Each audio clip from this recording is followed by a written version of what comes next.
Iyi ni radio BBC gahuza miryango. Ivugira i Londres kuri metero 19, 25, 31 na 41 ku mirongo ya FM mu karere k'ibiyaga binini no kuri internet kuri bbcgahuza.com.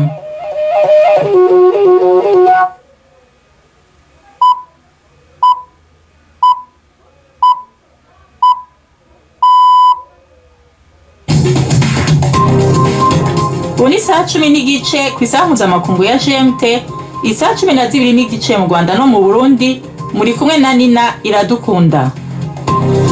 Ndabahaye mwiriwe n'ikaze bakunze ba BBC gahuza miryango. Izi ni ingingo z'amakuru yo kuri umunsi wa kabiri tariki 30 z'ukwicenda mu 2025. Mu Rwanda, Aimable Karasira yakatiwe igihano cyo gufungwa imyaka 5 n'ihazabu y'amafaranga 500,000 nyuma yo kwagirwa n'icaha cyo gukokeza amacakubiri.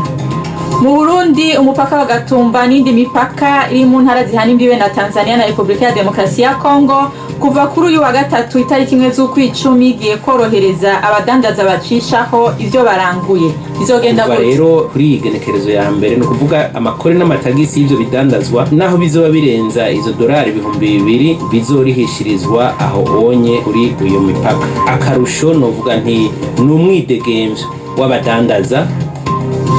U Rwanda rwinjiye mu masezerano n'ubufatanye n'umugwi w'umupira w'amaboko wa Los Angeles Clippers n'umupira w'amaguru wa Los Angeles Rams zo muri Amerika.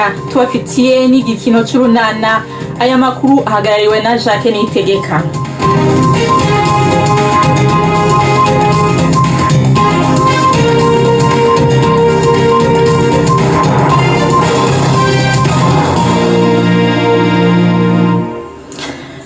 Amakuru yacu tuyahere muri Amerika. Perezida Trump yabwiye inama idasanzwe y'abakuru b'ingabo za Amerika ko igihugu cabo gihanganye n'intambara yakivukanye mu bisagara vya nka San Francisco, Chicago, New York na Los Angeles.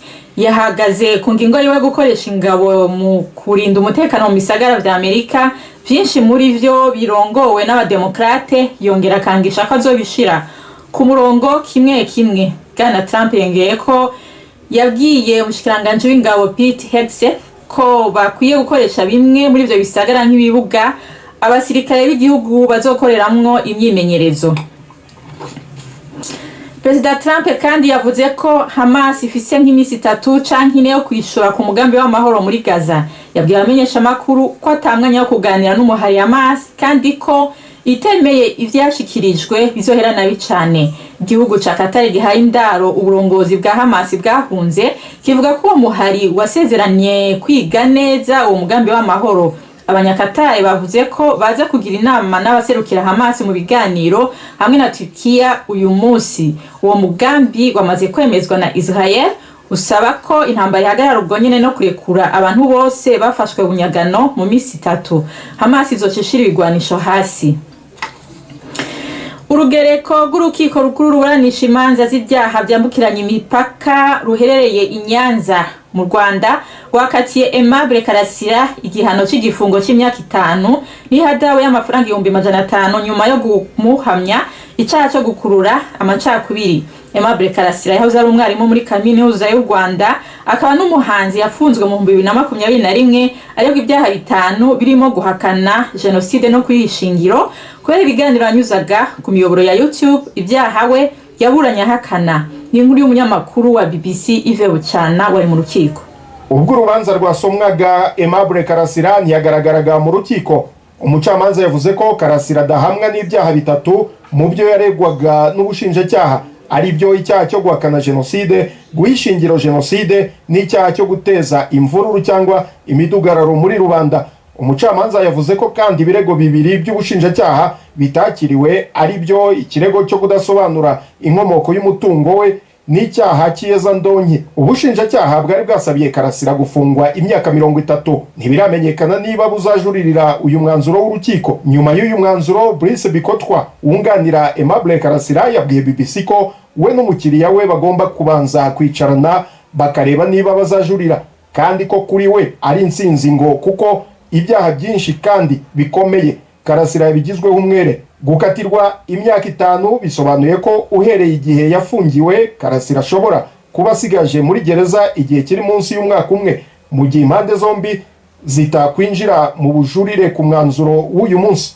Icyaha cyamuhamye cyo gukurura amacakubiri gishingiye ku kiganiro yatanze kuri YouTube mu kwezi kwa gatanu 2021. Amwe mu magambo yashinjwe gukoresha ngo nuko abakomeye bose mu gisirikare cy'u Rwanda ari abavuye mu gihugu cya Uganda. Yafashwe hashize iminsi 7 nyuma y'icyo kiganiro kiri mu byashingiyeho aregwa n'ubushinjacyaha. Urukiko rwavuze ko rusanga ayo magambo arimo gutanya abantu hashingiwe ku ivangura ry'aho baturutse. Urukiko rwavuze ko rwamuhaye igihano gito ku cyaha yahamijwe kuko yasabye imbabazi abanyarwanda baba barakomerekejwe n'amagambo yavuze mu biganiro bye, ngo hashingirwa kandi no ku mpamvu z'uburwayi afite bw'agahinda gakabije nk'uko byagaragajwe n'inzobere z'abaganga. Mu gihe cyo gusakwa agiye gufungwa mu nzu ye bahasanze amadolari 10,000 kuri konte ye, ngo hariho 17,500 y'amayero, naho kuri telefone hariho miliyoni 11 z'amanyarwanda. Kuva icyo gihe uwo mutungo we warafatiriwe. Ubushinjacyaha bwasabaga ko uwo mutungo unyagwa ugashyirwa mu kigega cya leta, buvuga ko ukomoka ku cyaha. Mu mwanzuro warwo uyu munsi urukiko rwavuze ko ibintu binyagwa ari ibyakoreshejwe icyaha. Rusanga umutungo wa Karasira utarakomotse ku cyaha cyamuhamye kuko ngo ubushinjacyaha butabigaragarije ibimenyetso. Inyuma y'amakipe y'umupira w'amaguru akomeye ku mugabane w'Uburayi, u Rwanda rwinjira mu masezerano y'ubufatanye n'ikipe y'umupira w'amaboko wa Los Angeles Clippers n'ikipe y'umupira w'amaguru wa Los Angeles Rams yo muri Amerika. Agaciro k'aya masezerano ntikashyizwe ahagaragara, ariko ngo azatuma u Rwanda ruzarushaho kurata ubwiza bwarwo muri Amerika rubinyujije muri aya makipe yombi.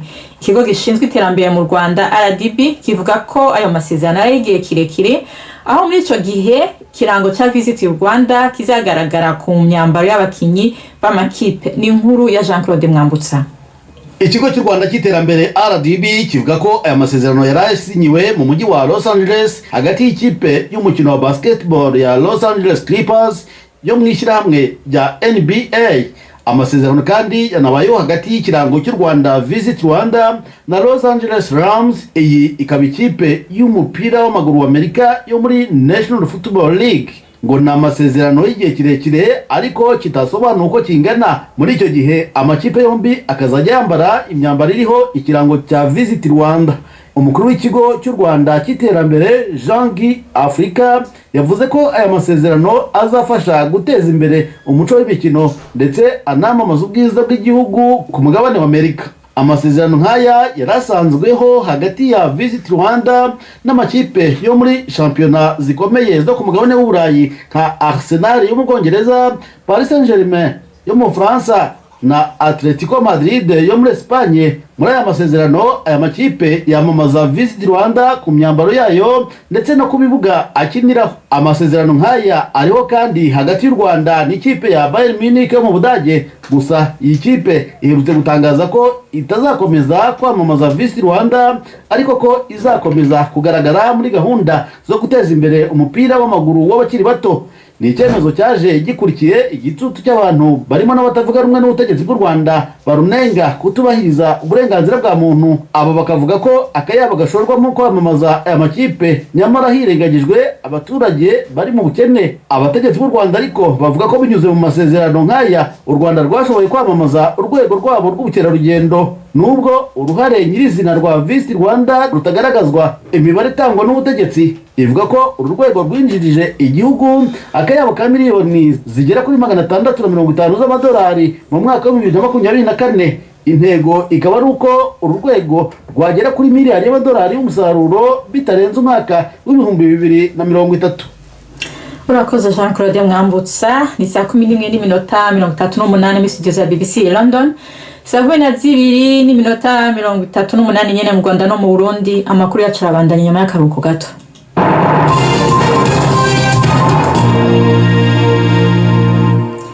Imyigaragambyo irakomeje muri Madagascar, nubwo rwose umukuru w'igihugu akomeje kugerageza kuyihagarika. Mu murwa mukuru Antananarivo abapolisi benshi bashyizwe ku mihanda ahantu abantu bigaragarizagamo.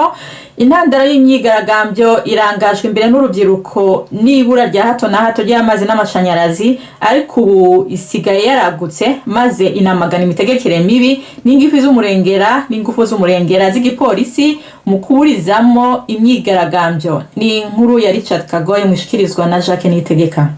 Abanya-Madagascar babarirwa mu magana bari bambariye imyigaragambyo mishya yari yahamagarijwe ku mbuga nkoranyambaga. Barimbaga kandi bazamura amabendera basaba amazi n'amashanyarazi mu gihe bagendaga mu mihanda yo mu murwa mukuru. Urubyiruko rwiganje mu bigaragambya ruravuga ko gusesa leta kuwa mbere ari nk'igitonyanga mu nyanja. Icyo ubu bashaka nuko Perezida Andry Rajoelina yegura. Igipolisi kitabaje ibyuka biryana mu maso mu gutatanya iyo myigaragambyo. Abigaragambya barashinja ubutegetsi kugerageza kubacecekesha.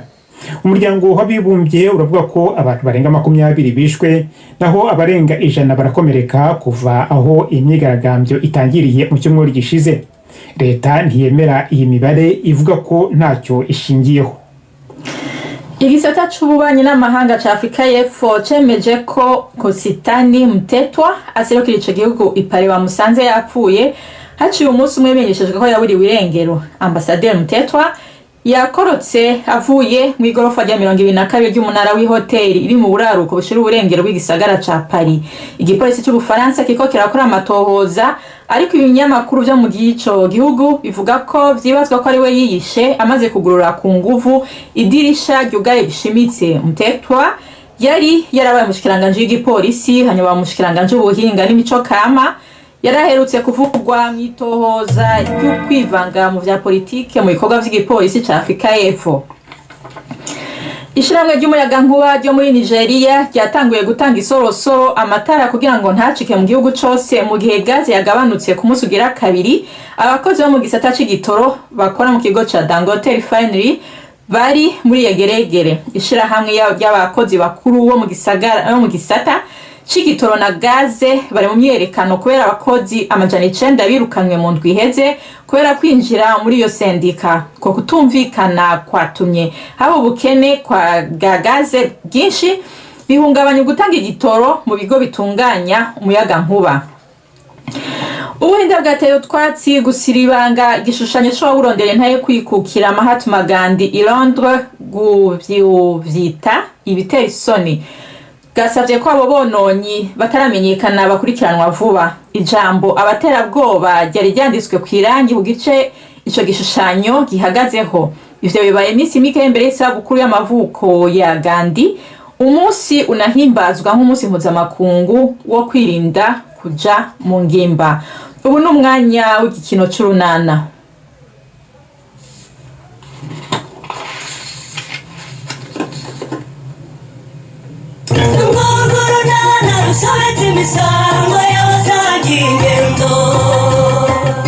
Nadine mu myiteguro y'umushyitsi ukomeye.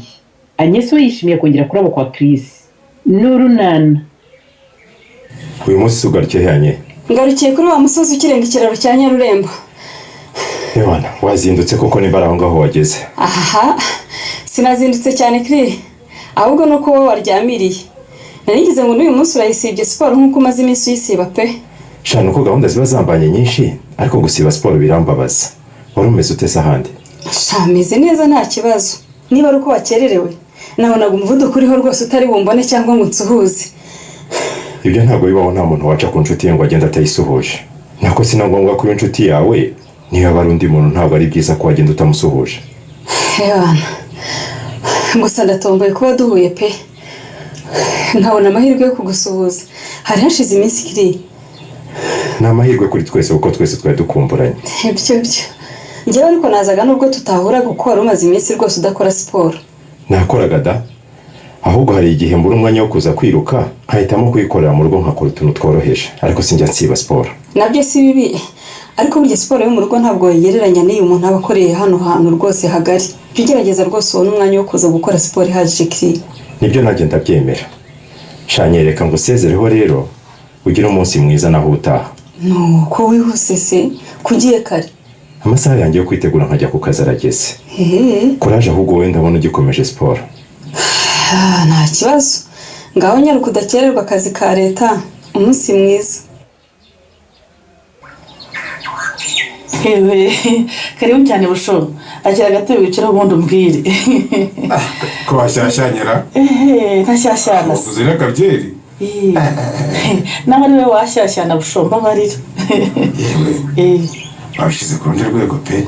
ahubwo mbwira yakubwiye ko asasangaye Patrick se ntimwavuganye se ntabwo yaguhaye isaha n'igisubizo urebye ubwiza ukuri amakaniye rwose ngo ntazaza. Patrick akana ko ataza kureba umwana we uramubeshyeye rwose kuko arabishaka cyane rwose nuko njye yakomeje kumubera ibamba naho ubundi Patrick arashaka kureba umwana we cyane. Uko rero kumubera ibamba kwawe nibyo byatumye rwose asa n'ubizonetswe. Yambwiye ngo arambuye kwirirwa mu mikino yo gusaba kureba umwana nkaho atari uwe. kuko izo utamubwiye ko imikino nayo ivuyemo namaze gufata umwanzuro wo kumwereka umwana akamureba akanamuterura bagakina. Siko nabikubwiye mu by'ukuri ibyo byose nabimubwiye ariko yamakaniye ngo yakwinjiza kenshi ngo urebe ko areba umwana we urabyanga. ubwo so kuki Patrick ko yivumbuye gutyo kuko yabitewe n'iki?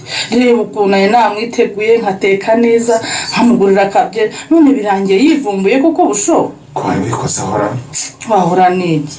hageze ngo rwose utakumenyereye agusanze muri aka kajipo n'agashati ntiyagira ngo uragakumika imyaka 20 ntukuri se.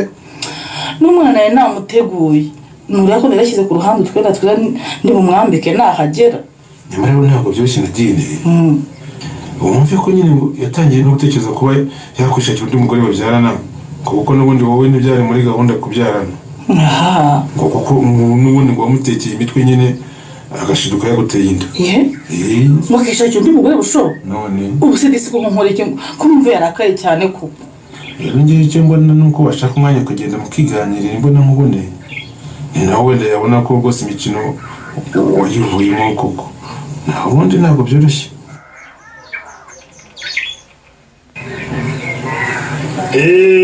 mwarimu rero yarakoze yabaganirije ku myitwarire ikwiye kubaranga nk'abanyeshuri ababwira uko mukwiye kwiga mushyizeho umwete. njyewe rero nje kubabwira ku kindi kintu kizadufasha kugera kuri ibyo byose. ubu nje kubaganiriza ku bidukikije. ninde wanyibutsa ibidukikije icyo ari cyo? twabivuze kenshi nizere ko mukibyibuka. Ibidukikije ni ibintu byose bituzengurutse harimo amashyamba, imigezi, ibishanga, ibiyaga n'inzuzi n'imigezi. Obama aragerageje. Ibyo byose avuze ni bimwe mu bidukikije ariko yibagiwe kuvuga ku bikorwa bya muntu kuko nabyo ni bimwe mu bidukikije. Mwabonye ibintu bimeze nk'indobo nini ziri ahantu hatandukanye mu kigo? Yego twazibonye. Murakeka ko ari zo gukora iki? Yego narame. Ni izo kubikamo amazi yo kunywa.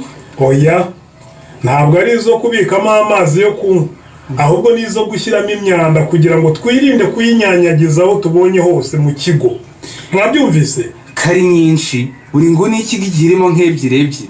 Reka mwarimu reya n'ubundi nka mugenzi wanjye hanyunganire muri gahunda yo gukurikirana ibikorwa birebana no kubungabunga ibidukikije mu kigo.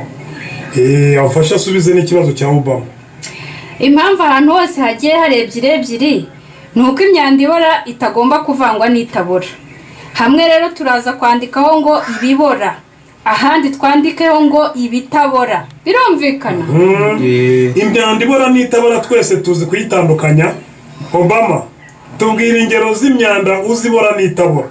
Urugero rw'imyanda ibora ni nk'impapuro zavuye mu makayi yacu cyangwa ibyatsi twaranduye turi gukora isuku mu kigo. Ndutiye nakunganira tubwire itaboraze. Itabora ni nk'ibirahure by'amakaramu yashizemo umuti cyangwa isahani yamenetse, udupipiri, amacupa. Murakoze cyane rwose. Muri abana beza murasobanutse. Mumfashe rero dushimire umuyobozi w'ikigo watuzaniye ziriya pobere kugira ngo adufashe gushyira imyanda ahabugenewe kandi ivanguye twirinde ko yakwanduza ikanangiza ibidukikije.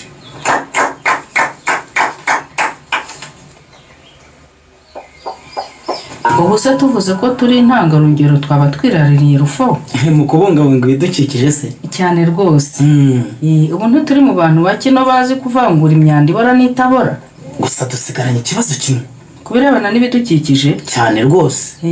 aya mahugurwa mvuyemo ejo bundi batubwiye ko aya mazi dukaraba, ayo twogesha ibintu byo mu rugo ndetse n'ayava ku mabati hejuru nayo ari ikibazo iyo tudashatse uko tuyafata. nabyo tuzakomeza tubyigeho dushaka umwanzuro ukwiye rufu ariko buriya dukusanyije ubushobozi tukagura ikigega amazi ava ku nzu twaba tuyashoboye. nicyo gitekerezo nanjye nari mfite kuko buriya iyo wayafashe ashobora no kukugoboka muri cya gihe cy'impeshyi n'urugaryi ukaba wanayakoresha. mwaramutseho kwa Rufosi. hano mwaramutse. mwaramutseho mukobwa Jana na Pascal mwe. Nibizima Rufonsi we bwake mukomere cyane. Murakomera.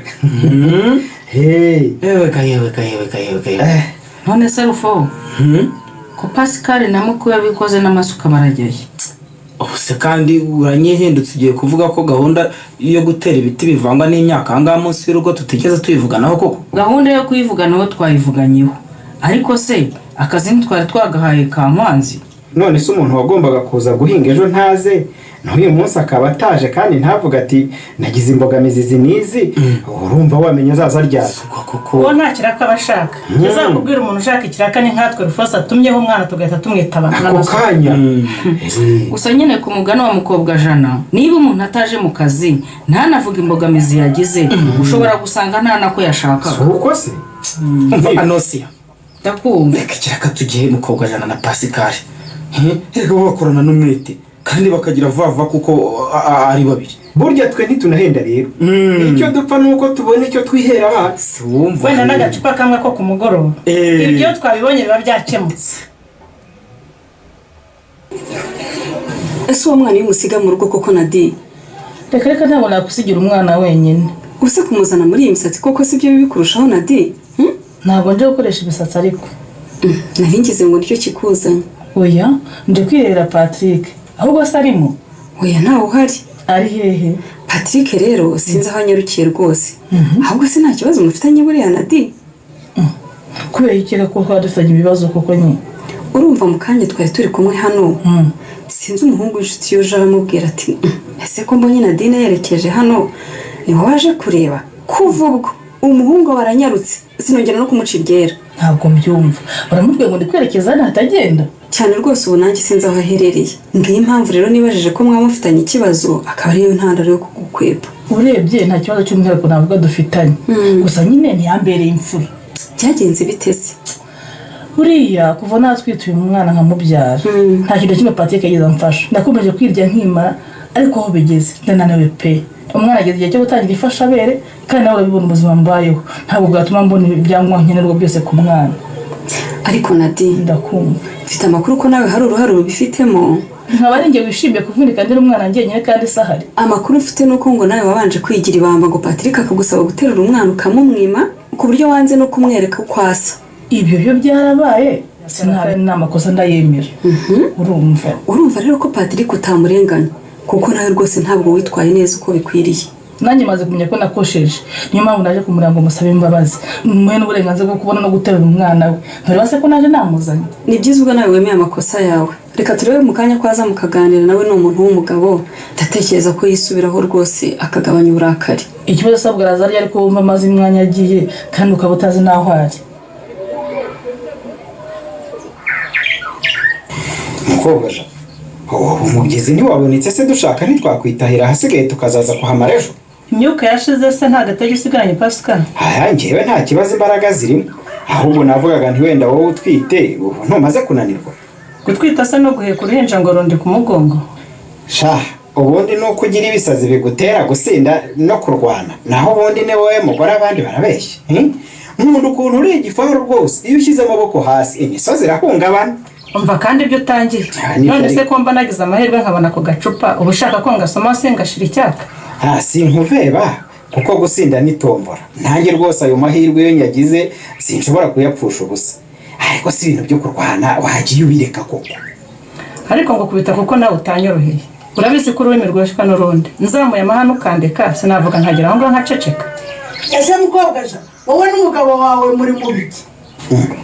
Uriya si Kankwanzira nicyo nyine ntukireba se. Niko ko mbabaza icyo mwaje kunkorera mu murima aho kunsubiza mukandeba nk'ikimbwe hanze. Pascal ngiye kugutukira ikigore cyicuza icyo nyina yakibyariye ndakwinginze umbabarire ntubizene ureke mbanza nkigutukire nkimare mbivumvura icyuzuye mu mutwe. Pascal wowe n'umugore wawe nimurekeraho. Bigenze biti turarekeraho kuko habaye iki? Aha ni mu kwawe cyangwa ni mu kwa Rufonsi? Ni mu kwa Rufonsi ariko ikiraka ni icyanjye. Ubundi kuki mungendaho? Ntabwo mushobora kwiteretera ibiraka byanyu mutaje kunyiyenzaho. None se iki gihe nisangahe Kankwa? Nisangahe koko? Abandi ari niyo masaha batangirira akazi. Wowe se urambaza amasaha ntangirira akazi nkandi. Uri Rufonsi cyangwa uri mukiwe Nosiya? Hanyuma wowe ukaduhagarara imbere nkandi utubuza guhinga. Uri Rufonsi cyangwa uri mukiwe Nosiya? Tateka ngaho sinkavuge nawe nguvuke.